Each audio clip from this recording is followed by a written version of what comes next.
안녕하십니까 성도님들. 오늘 성전에 오신 분들 그리고 인터넷을 통하여 함께 예배에 참여하는 모든 분들께 하나님 은총이 함께하기를 간구합니다. 하나님의 말씀 에스더서 2장 21절부터 23절까지의 말씀을 보도록 하겠습니다. 에스더서 2장 21절부터 23절까지의 말씀입니다. 제가 천천히 읽어드리겠습니다. 모르드게가 대궐 문에 앉았을 때에 문을 지키던 왕의 내시 빅단과 데레스 두 사람이 원한을 품고 아하수에로 왕을 암살하려는 음모를 꾸미는 것을 모르드게가 알고 왕후 에스더에게 알리니 에스더가 모르드게 이름으로 왕에게 아뢰니라. 조사하여 실정을 얻었으므로 두 사람을 나무에 달고 그 일을 왕 앞에서 궁중일기에 기록하니라. 1960년대 중반에 프랑스 남부 아를 지방이라는 곳에서 살던 이 칼망이라는 할머니에게 어떤 변호사가 40대 초반의 변호사가 이런 제안을 합니다. 할머니가 살던 아파트를 이 변호사가 구입하기로 한 것입니다. 근데 매매 조건이 좀 특이했습니다. 할머니 아파트를 구입하는데 할머니가 살아계시는 동안에 매월 일정 금액을 지급하고 할머니가 돌아가신 다음에 그 소유를 이전하기로 한 것입니다. 근데 이 계약 조건은 두 사람을 다 만족하게 했습니다. 일정한 수입 없이 거의 안이 다 된 할머니 입장에서는 자신의 집에 살면서 죽을 때까지 매월 오늘 우리나라 돈으로 따지면 한 20만 원, 30만 원 정도 된다고 생각되는데 일정한 수입이 생겼기 때문에 할머니도 좋았고 또 변호사 입장에서도 적은 돈으로 집을 구입할 수가 있었다라고 생각했기 때문입니다. 90이 다 된 할머니가 이 변호사 입장에서는 얼마나 살 수 있을까 하는 생각이 있었기 때문입니다. 변호사는 매일같이 할머니 집을 찾아갔습니다. 왜 찾아갔을까요? 이 할머니가 언제 돌아가시나 하는 마음으로 찾아갔을 것입니다. 근데 할머니 입장에서는 혼자 적적하게 살던 이 할머니에게 변호사가 날마다 찾아와서 건강이 어떠신지, 어려운 건 없는지, 집에 수리할 것은 없는지 등등을 물어보니까 할머니는 너무너무 좋았던 겁니다. 이 변호사가 용돈도 주고 한 20만 원씩 용돈도 주고 자기 집에 매일 와서 말벗도 해주고 하니까 너무너무 좋았던 것입니다. 그런데 할머니는 점점 더 건강해져 가고 이 변호사는 어떻게 되었을까요? 점점 더 스트레스를 받게 되었던 것입니다. 할머니가 언제 돌아가셨을까요? 한 1년 후에? 2년 후에? 좀 지나서 5년 후에? 10년 후에? 20년이 지나도 할머니는 돌아가시지 않았습니다. 계약을 한 지 30년째가 되는 1995년에 변호사가 먼저 죽습니다. 77세에 사망을 하게 되고 그 후 2년이 지난 다음에 할머니는 122세에 사망하게 되었습니다. 변호사는 무려 30년 동안 매달 약속된 금액을 꼬박꼬박 지급했지만 죽는 순간까지 집 주인이 될 수 없었습니다.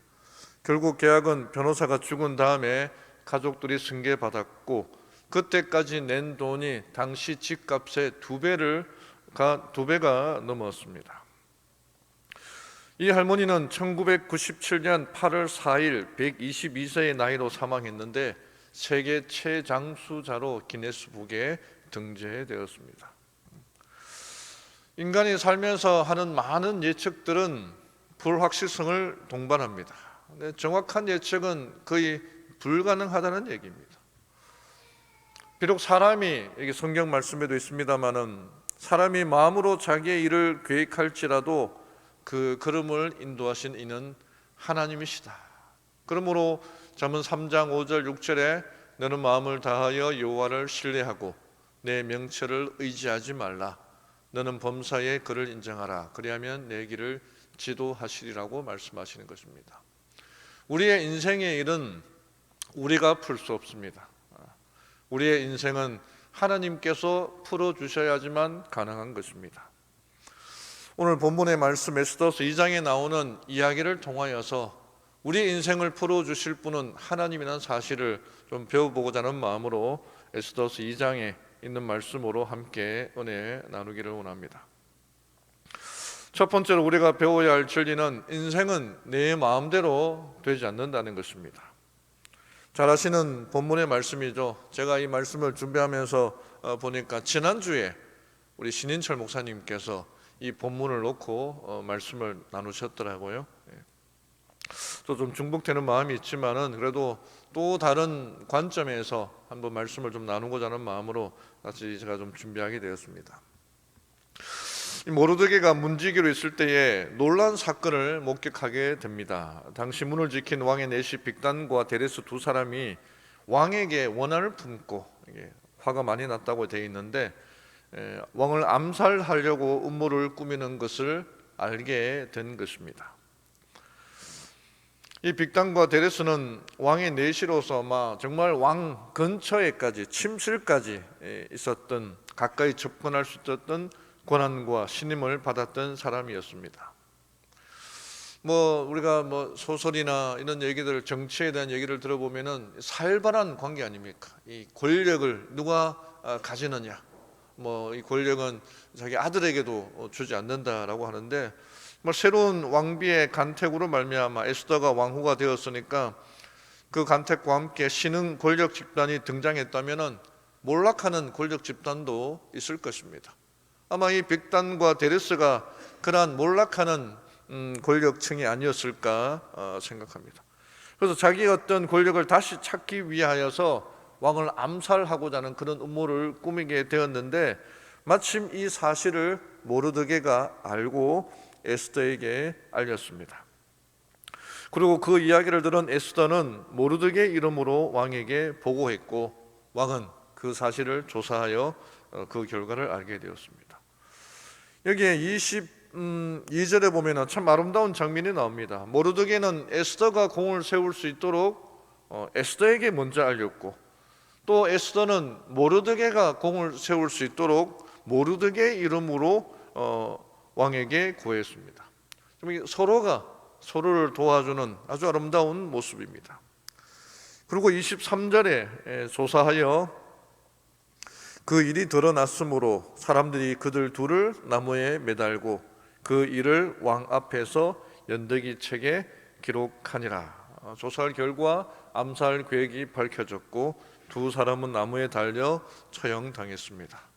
모르드게의 공으로 왕은 생명을 건졌고 이 사건은 궁중일기에 기록되었습니다. 그리고 2장은 마무리됩니다. 참 이상한 점이 여기서 발견되죠. 모르드게는 아무런 시상이나 보상이나 상급이 없었다는 것입니다. 우리가 잘 아는 대로 왕정시대의 역적모의는 가장 큰 죄입니다. 역적모의를 적발하기 위하여 모든 시스템이 그렇게 준비되어 있고 적발되거나 그 일을 알려준 사람에게는 최고의 상금이 준비되어 있는데, 여기에는 정말 큰 일이었음에도 불구하고 아무런 보상이 없었다는 것입니다. 만약 모르드게가 보통 사람이었다면은 이 사건을 계기로 정말 출세 가도를 달리기 위한 계획들을 빠르게 진행시켰을 것입니다. 그런데 모르드게는 아무 일도 하지 않았습니다. 정말 엄청난 일이 그때에 일어났음에도 불구하고 일이 처리되는 것을 보면 조용합니다. 암살 모의가 모르드게에게 발각된 것부터 시작해서 이 엄청난 사건의 해결자에게 아무런 시상이 이루어지지 않았습니다.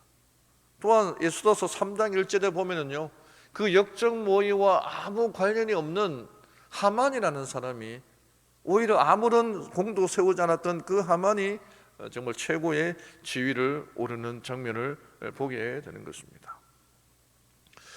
우리가 이제 저도 그랬습니다만 인사철이 되거나 이렇게 때가 되면은 마음을 상하는 분들이 많이 생기는 것을 보게 됩니다. 자기는 그만큼 이것보다도 더 많은 축복들을 또는 그런 직분들을 얻게 되었을 것이다 라고 생각하는데 그 생각들이 이루어지지 않았을 때에 많이 실망하는 모습들을 보게 됩니다. 근데 모르드게도 그런 실망을 하지 않았을까 생각해 봅니다. 성경에 나오는 것처럼 모르드게는 아무런 말이 없었습니다. 자기의 왕비였던 거의 딸과 다름없던 에스더에게 얘기를 해서 이 기회를 통해서 나에게 어떤 무엇을 달라, 직분을 달라, 돈을 달라 요청할 수 있었을 텐데 아무런 요청도 하지 않는 모습을 보게 됩니다. 인간적으로는 억울한 면이 참 많을 텐데 오히려 모르드게는 그 일이 정말 아무 일이 없었던 것처럼 그냥 넘어가는 모습을 보게 됩니다. 이것이 우리가 모르드게에서 배울 장면이라고 생각합니다. 이 일 때문에 이때에 이 모르드게가 아무것도 요청하지 않았기 때문에 하나님께서 그들의 인생을 풀 수 있는 기회가 된 것입니다. 에스더서 6장 1절 2절에 보면은요, 그날 밤에 왕이 잠이 오지 아니하므로 명령하여 역대 일기를 가져다가 자기 앞에서 읽히더니 그 속에 기록하기를 문을 지키던 왕의 두 내시 빅다나와 데레스가 아수르 왕을 암살하려는 음모를 모르드게가 고발하였다 하는지라. 만약에 모르드게가 그때 자기의 어떤 요구할 수 있는 것들을 다 요구했다면은 하나님께서 일할 수 있는 기회가 없었을 것입니다. 그런데 모르드게는 자기의 어떤 일들을 다 내려놓고 하나님의 섭리가 이루어지기를 바라는 마음이 있었기 때문에 하나님께서 일하실 수가 있었던 것입니다. 이것이 바로 하나님의 역사이고 그날 밤이 바로 하나님의 때였습니다. 우리는 우리의 방식대로 일을 하려고 합니다. 그러나 하나님의 일하는 하나님의 방식이 있습니다. 바로 당장 내가 원하는 것들이 이루어지지 않는다 하더라도 하나님께서 그 모든 문제를 해결해 주실 것을 믿고 나아가야 한다는 것입니다. 제가 이 에스더서 연구하면서 자주 인용했던 말씀입니다. 그들의 모든 계획을 하나님 앞에 내놓고 하나님의 섭리의 지시대로 일을 수행하든지 그만두든지 하라. 그대 자신의 계획보다 하나님의 계획을 받아들여라. 하나님의 섭리를 따라 일을 하라는 것이죠. 근데 하나님의 섭리가 어떻게 이루어지는지는 잘 모릅니다. 기다려야 됩니다. 하나님은 우리의 작은 하나의 일을 위하여 세상 역사를 움직이시고 주관하시는 분이십니다. 바로 나를 위해서 세상을 움직이시는 분입니다. 그분이 나를 사랑하시고 나를 인도하신다는 사실을 믿고 따라가는 우리 모든 성도님들 되기를 간절히 바랍니다. 모르드게가 바로 그런 사람이었습니다. 그는 인생을 자기 뜻대로 풀려고 하지 않았습니다. 하나님께서 자기의 인생을 풀어주기를 기다렸고 간구했던 사람입니다. 미국의 어느 교회에서 부흥회가 열렸습니다. 예배당은 교인들로 가득 찼는데 교회는 아이들이 떠든다는 이유로 16세 이하 입장 금지를 선언했습니다. 근데 교회 앞마당에서 12살 소년이 울고 있었습니다. 당시 부흥회 강사는 이 무학의 구두 수성공이었던 무디 목사님이었습니다. 무디는 남루한 복장의 소년이 울고 있는 것을 발견하고 왜 울고 있느냐, 왜 교회 앞에서 울고 있느냐, 배가 고프냐라고 물어보니 이 아이가 말하기를 자기도 무디 선생님의 설교를 듣고 싶은데 16세 이하는 이 교회에 들어갈 수 없기 때문에 못 들어가고 있다라고 얘기합니다. 그럴 때에 이 무디 목사님이 말씀해 주시기를 방법을 가르쳐 줄 텐데 나의 외투 자락을 꼭 잡고 나를 따라오라, 그렇게 하는 것이었습니다. 그래서 이 소년이 이 무디 목사님의 옷을 잡고 따라가다 보니까 예배당 이 무대 이 단상까지 올라가게 된 것입니다. 소년을 제지하는 사람은 아무도 없었습니다. 그때에 이 무디 목사님이 말씀하시기를 소년아, 예배당은 옷자락만 잡아도 들어올 수 있다. 그러나 하나님의 나라는 반드시 예수님의 십자가를 붙잡아야 한다 하고 이 이야기를 해 주었습니다. 그로부터 15년이 지났는데 그 교회에 스와타라는 목사님이 15년 전에 부흥회가 있었던 그곳에 새로운 목사가 부임해 왔는데 바로 그 목사님이 15년 전에 무디 목사님의 외투 옷자락을 입고 붙들고 따라갔던 그 소년이었습니다. 하나님의 계획은 항상 우리의 상상을 초월하게 하시는 분이시죠. 사도행전 16장에도 하나님의 섭리를 기다린 사람들의 이야기가 있습니다. 잘 아시는 것처럼 그들이 바울과 실라가 감옥에 갇혀서 모진매를 맞고 있는 중에 사도행전 16장 25절에 한밤중에 바울과 실라가 기도하고 하나님을 찬송하며 죄수들이 듣더라 하는 말씀이 나옵니다. 오늘 이 시대도 하나님께서는 괴로움받고 있고 고통받고 있는 백성들을 구해 주십니다. 그런데 이들이 처음부터 구원받은 것은 아니었습니다.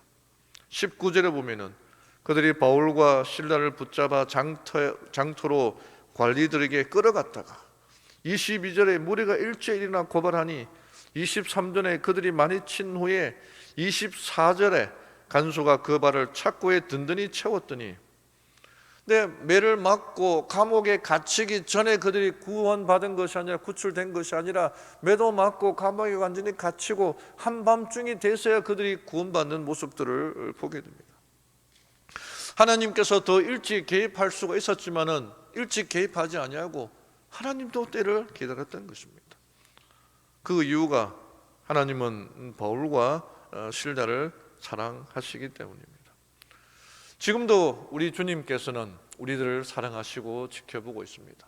어떤 때는 정말 내 인생이 내 마음대로 되지 않고 누구는 꽃길만 걷고 있는 것 같은데 나는 왜 이런 길만 걷고 있는지 답답할 때가 있습니다.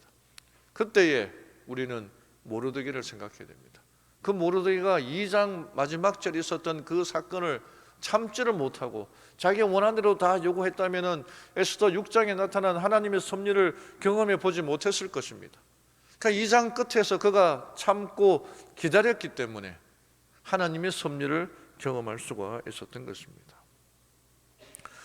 제가 좋아하는 노래 중에 하나가 이 요게베스의 노래라고 하는 노래입니다. 복음성가인데 이 노래를 작사한 사람이 연평안이라는 한 형제입니다. 이 사람이 초등학교 교사를 하다가 이렇게 작사와 작곡에 이렇게 하나님의 찬양을 하다가 결국에는 그 사역을 초등학교 교사를 그만두고 찬양 사역에 들어선 분인데, 이 요게베스 노래에 그 스토리가 있는데 큰 아들이 태어나고 이제 아내가 임신을 했는데 보니까 쌍둥이였습니다. 쌍둥이 딸이었는데, 근데 그들이 이 두 명의 여자아이가 엄마의 태에서 건강하지가 않았습니다. 그래서 여러 곡절 끝에 이제 조산으로 일찍 두 아이가 세상에 나오게 되었는데, 태어나면서 두 아이가 이제 뇌출혈이 있었고 또 폐에도 문제가 있었고 제대로 이제 되지 않았기 때문에 여러 좋지 않은 환경 속에서 신생아 중환자실에서 약 50일 정도를 보내게 됩니다. 그러면서 이 연약한 뭔가 할 수 없는 이 아버지가 한 중요한 진리를 깨닫는데, 이 아이들을 내가 보호할 수 없거나 이 아이들을 내가 해줄 수가 없거나 사실을 깨닫게 됩니다. 그러면서 이 최에스더라고 하는 분이 쓴 성경으로 아들 키우기라는 책을 통해서 성경의 인물들의 주의를 기울이게 되는데, 그 중에 한 사람이 이 모세의 어머니였던 요게벳이었습니다.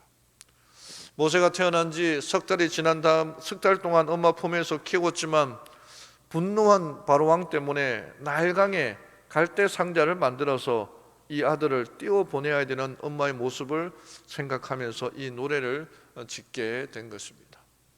이 노래를 참 한 몇 년 전부터 알고 있었는데, 오늘 말씀을 준비하면서 이제 일요일 날 저녁에 이 음악을 좀 틀었는데, 이 첫 시작하는 장면에 요게베스 노래라는 장면에 이 작사가 최에스더 연평안 작사라는 것을 제가 그때 처음 알게 되었습니다. 그 전에는 이분이 그냥 한 책에서 뭐 이렇게 그 책을 읽고 알았는데, 이 찬양을 보니까 작사가 두 명이라는 것을 알게 되었어요. 그래서 이제 서치를 해서 어떤 스토리가 있나 싶어서 보니까 방금 제가 말씀드린 것처럼 최에스더라고 하는 사모님이 강신호 목사님의 사모님이신데, 이분이 쓴 책에서 그 요게벳의 이야기를 알고 읽고 그 노래를 이렇게 가사로 옮겼다는 사실을 제가 일요일 어저께 그때 알게 된 것입니다. 그러니까 참 제가 이 말씀을 준비하면서 크게 은혜를 받았던 게, 에스더에 대해서 말씀을 준비하는데 제가 요게벳의 노래가 생각이 나서 이 곡을 좀 소개해 줘야겠다고 생각하고 다시 한번 보았는데, 이 곡의 작사자가 최에스더라고 하는 사모님이라는 사실에 제가 먼저 감동을 받았습니다. 이게 정말 우연이 아닌 섭리라고 생각됩니다. 그 전까지만 연평안이라는 사람으로 알고 있었지만, 에스더라는 분이 또 여기 함께 했구나라는 사실을 알게 되었던 것입니다. 가사가 이렇습니다. 작은 갈대 상자를 물이 새지 않도록 역청과 나무진을 칠하네. 어떤 마음이었을까?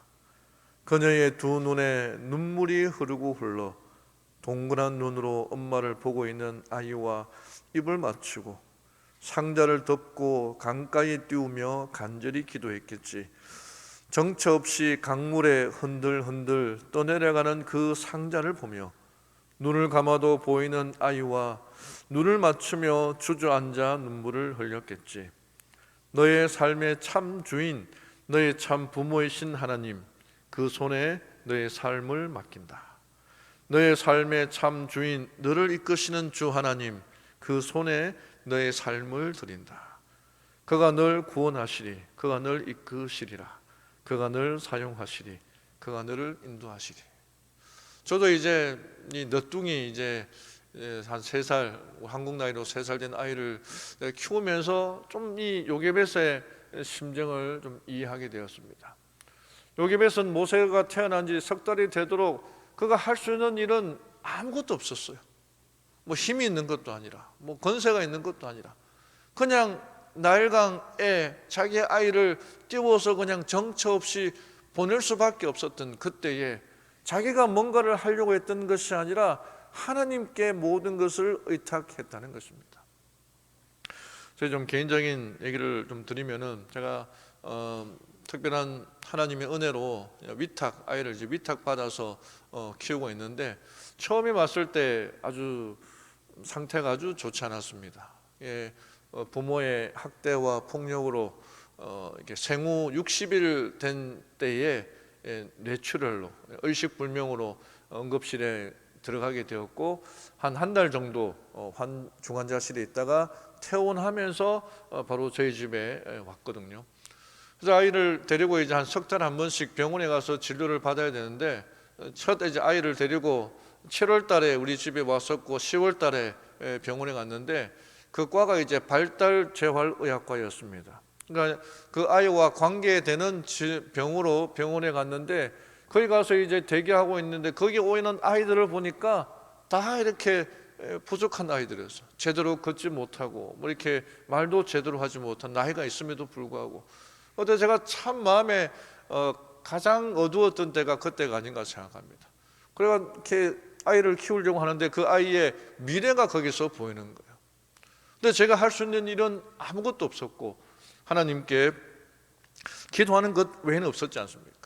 근데 작년에 정말 하나님의 은혜로 뇌 수술하고 하루에 이렇게 2번씩 먹어야 되는 그 약을 작년 11월 달에 이제 의사로부터 이제 끊어도 된다는 얘기를 들었고, 석 달 후에 올해 이제 1월에 병원에 가서 뇌파 검사를 받았는데 정상이란 판정을 들었고, 그다음에 얘가 이제 걷지를 못해서 작년 8월부터 이제 삼성병원에 물리치료를 꾸준히 이렇게 받게 되었는데, 역시 그것도 작년 12월 달에 약 10% 정도 부족하지만 이제 안 와도 된다, 물리치료 안 받아도 된다라는 얘기를 듣고 얼마나 이제 감사한 한 해를 보냈는지 모릅니다.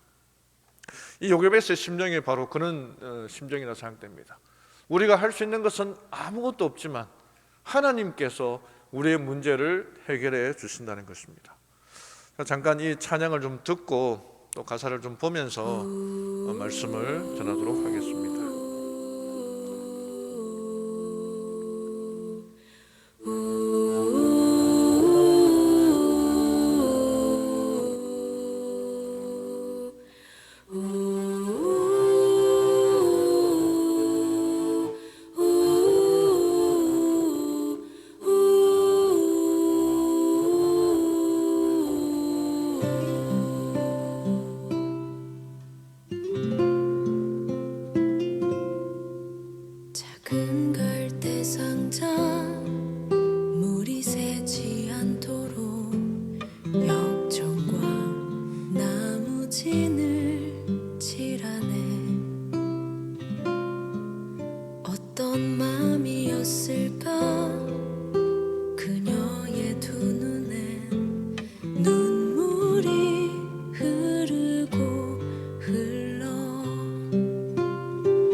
상자를 보며 눈을 감아도 보이는 아이와 눈을 맞추며 주저앉아 눈물을 흘렸겠지. 너의 삶의 참 주인, 너의 참 부모이신 하나님 그 손에 너의 삶을 맡긴다. 너의 삶의 참 주인, 너를 이끄시는 주 하나님 그 손에 너의 삶을 드린다.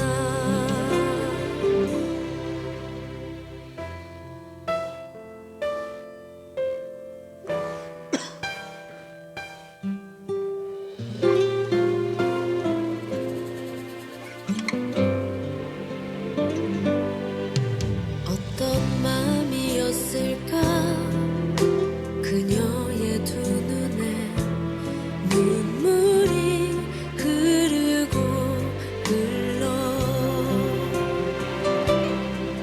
정처 없이 강물에 한들 흘러내려가는 그 상자를 보며 눈을 감아도 보이는 아이와 눈을 맞추며 주저앉아 눈물을 흘렸겠지. 너의 삶의 참 주인, 너의 참 부모이신 하나님 그 손에 너의 삶을 맡긴다. 너의 삶의 참 주인, 너를 이끄시는 주 하나님 그 손에 너의 삶을 드린다. 그가 널 구원하시리.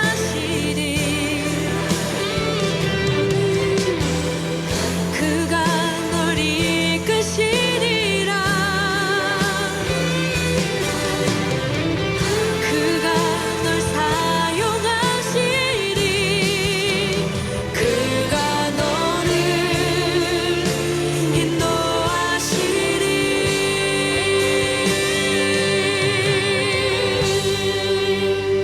너의 삶의 참 주인, 너의 삶의 참 주인, 너의 참 부모이신 하나님 그 손에 너의 삶을 맡긴다.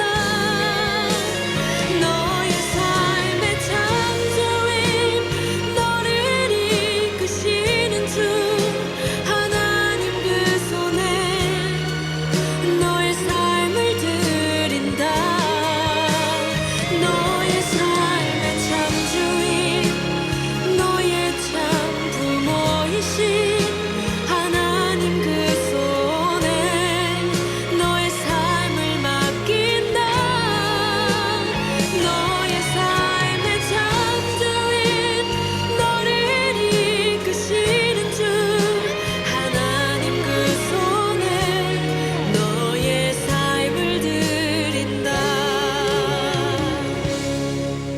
어떤 마음이었을까 그녀의 두 눈에 눈물이 흐르고 흘러.